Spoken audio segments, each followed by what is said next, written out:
Hello everyone, स्वागत है आपका एस के क्लास में।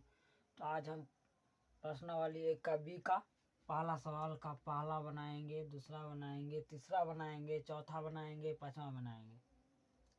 तो चलिए पहला पे चलते हैं। तो धन पूर्णांक p अभाज्य होगा यदि p में केवल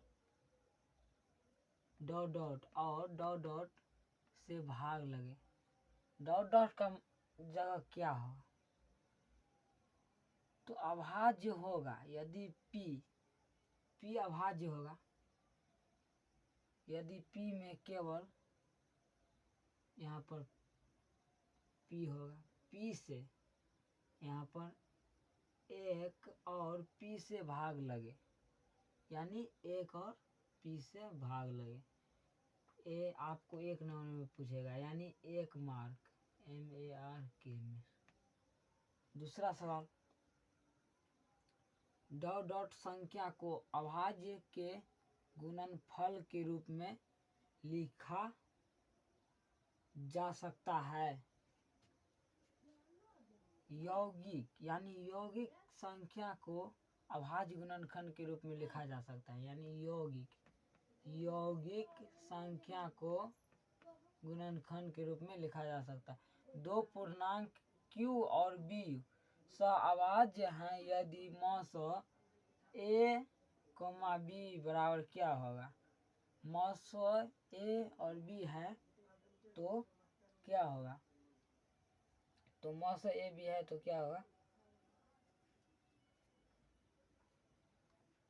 देखिए फिर से पर दो पूर्णांक a b सहभाज्य संख्या को पिछले क्लास में हम बताए थे, यानी थ्योरी में बताए थे। सहभाज्य संख्या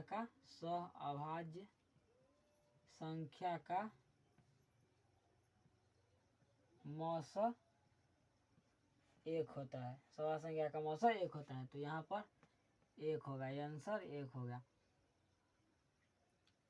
चौथा सवाल पर चलिए। मॉस 48 30 बराबर मॉस 30 है, तो इसमें यहाँ पूरा हल्का सवाल है। 30 दे दिया है तो ये क्या होगा?